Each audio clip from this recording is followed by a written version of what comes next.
നിങ്ങളുടെ favourite shows ഇനി ഒരിക്കലും മിസ്സാവില്ല. ഇപ്പോൾ C5 കാണും നിങ്ങളുടെ ഫേവറേറ്റ് ഷോസ് തികച്ചും സൗജന്യമായി. അച്ഛൻ എവിടെയാണെന്ന് വിളിക്കോ മറ്റോ ചെയ്തോ അമ്മേ? ഇല്ല. ഇതെന്ത് പോക്ക് അച്ഛനെ പോയിരിക്കുന്നേ? അതും ആരോടും ഒന്നും പറയാതെ. അതാ ഞാനും ആലോചിക്കുന്നേ. ഇനി അച്ഛൻ വരാൻ വൈകിയ പോലീസിൽ കംപ്ലൈന്റ് ചെയ്യേണ്ടി വരും. അവളെ ഇവിടെ നിർത്താൻ വേണ്ടി സ്നേഹം കൊണ്ട് മൂടും ഞാൻ അവളെ. മരിച്ചുപോയ എന്റെ മാധുരിയുടെ ആത്മാവ് മോക്ഷം കിട്ടാതെ ഈ പരിസരങ്ങളിൽ അലയുന്നുണ്ട്. എനിക്കെന്റെ അനുജത്തിയുടെ ആത്മാവിന് മോചനം കൊടുക്കണം. അതിന് മീനാക്ഷി ഇവിടെ വേണം, ഈ വീട്ടിൽ എന്നോടൊപ്പം, എന്റെ മാത്രം മകളായി. കാശ് അതെത്ര വേണമെങ്കിലും ഞാൻ ചെലവാക്കാം. അവളെ വേണോ എനിക്ക്. മോളി, അതിനു വേണ്ട എല്ലാ സഹായങ്ങളും എനിക്ക് ചെയ്തു തരണം. എന്താ, സഹായിക്കില്ലേ? അതിനെന്താ മാഡത്തിന് ഇത്ര സംശയം? ഞാൻ മാഡത്തിന്റെ ഒപ്പമുണ്ട്.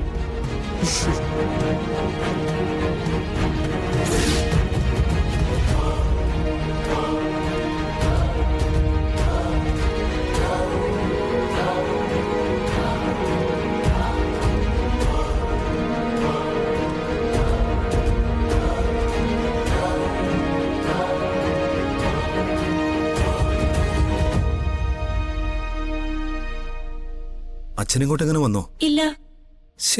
പിന്നെ അച്ഛനിത് എങ്ങോട്ട് പോയിരിക്കാ? അച്ഛനേതോ അമ്പലത്തിൽ പോയിരിക്കുകയാണെന്നല്ലേ സാവിത്രിയേച്ചി പറഞ്ഞത്?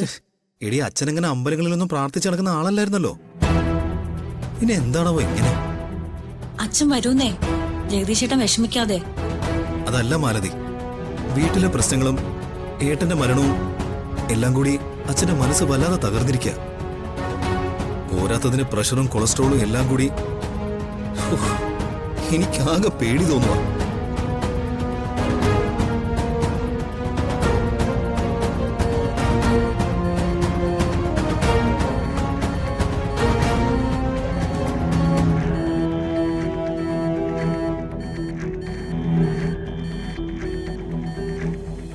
കാർത്തിക്കിന് മാറ്റമൊന്നുമില്ലല്ലേ? ഒരു മാറ്റവും ഇല്ല. മൊത്തം പ്രശ്നമാണല്ലോ മാലതി. എന്തോ വലിയ ആപത്ത് നമ്മളെ കാത്തിരിക്കുന്നത് പോലെ. ഒരു മിനിറ്റ്.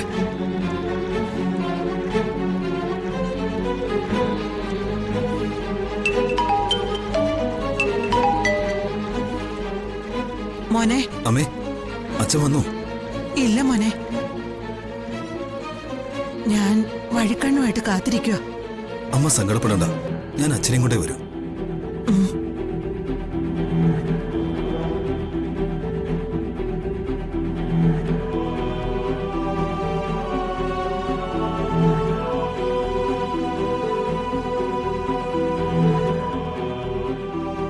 ഇങ്ങനെ സങ്കടപ്പെടാതെ ജഗദീശേട്ടാ, അച്ഛൻ വൈകിട്ടോടെ വീട്ടിലെത്തും.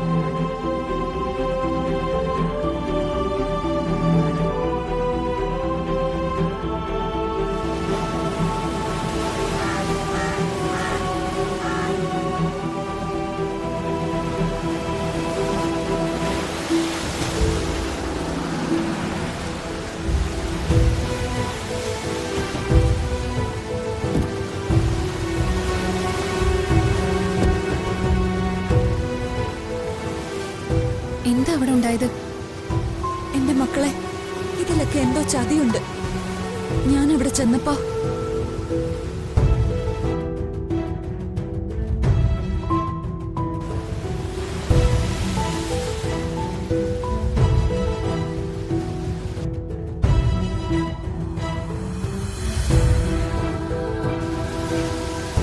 ഇതാ ഇന്ദ്രജ മാഡത്തിന്റെ എന്തോ പ്ലാനിങ്ങാ. മീനാക്ഷിയും വൈകമോളും അവിടെ തന്നെയുണ്ട്. അവര് മനഃപൂർവ്വം ദൈവമേ കാണിക്കാത്തത്. അവൾ എന്റെ കുഞ്ഞിനെ ഉപദ്രവിക്കുമെന്ന് എന്റെ പേടി. അങ്ങനെയൊന്നും ദൈവമേ പേടിക്കണ്ട. അവളെ അവരൊരു ചുക്കും ചെയ്യില്ല.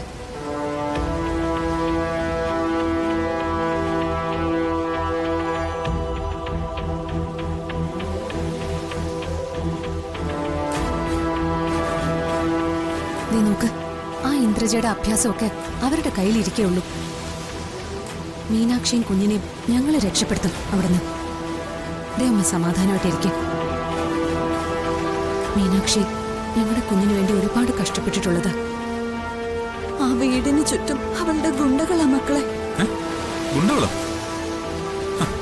അതുകൊള്ളാലോ. അങ്ങനെയാണെങ്കിലേ ഇപ്പൊ തന്നെ ഒരു കൈ നോക്കാം. മീനാക്ഷിയും കുഞ്ഞിനെയും ഞാൻ ഇറക്കിക്കൊണ്ടുവരാം. എടുത്തു ചാടി ഒന്നും വേണ്ട സച്ചേട്ടാ. അവരും ചിലർക്കാരിയല്ലല്ലോ. അതെ മോനെ, അവരെന്ത് ചെയ്യാനും മടിക്കില്ല. ബുദ്ധിപരമായിട്ട് നീങ്ങണം. ആദ്യം വേണ്ടത് മീനാക്ഷിയും കുഞ്ഞും അവിടെ ഉണ്ടോന്ന് ഉറപ്പുവരുത്തല.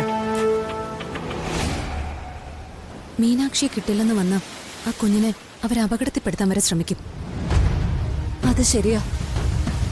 അവൾക്ക് ആ കുഞ്ഞിനോട് ഒരു താല്പര്യവും ഇല്ല. അപ്പൊ പിന്നെ എന്താ വേണ്ടേ? ശരിക്കും ആലോചിച്ചിട്ട് എന്തെങ്കിലും ചെയ്യാൻ പറ്റും. കാരണം ഇന്ദ്രജ എന്ന എതിരാളി ചെറുതല്ലല്ലോ.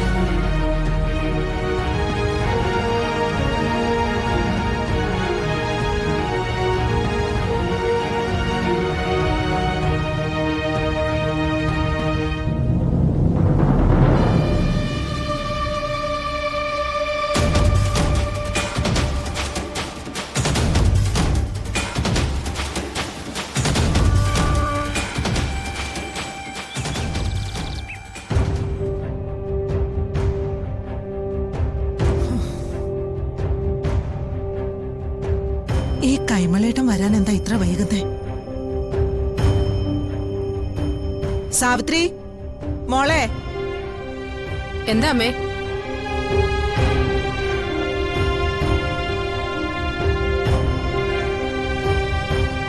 എന്താ അമ്മേ? അല്ല, അച്ഛനെ ഇതുവരെ കണ്ടില്ലല്ലോ മോളെ. അച്ഛൻ വരും അമ്മേ. ഇവിടുത്തെ പ്രശ്നങ്ങൾ കാരണം സമാധാനം തേടി പോയതായിരിക്കും. അമ്പലത്തിൽ പോയി പ്രാർത്ഥിച്ചാല് എല്ലാത്തിനും ഒരു പരിഹാരം ഉണ്ടാവുമെന്ന് അച്ഛൻ കരുതി കാണും. എന്നാലും പിണക്കം ഉണ്ടായ പോലും എന്നോട് പറയാതെ കൈമളേട്ടൻ ഇന്നേ വരെ ഒരിടത്തും പോയിട്ടില്ല. മനസ്സിന് വല്ലാത്ത ഭീതി. ഇത് കുറെ ദിവസമായി തുടങ്ങിയിട്ട്.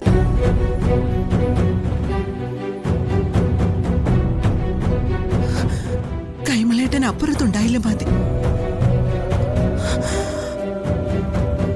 കൈമളേട്ടനാ എന്റെ ധൈര്യം. ഒന്ന് വേഗം വന്നാ മതിയായിരുന്നു.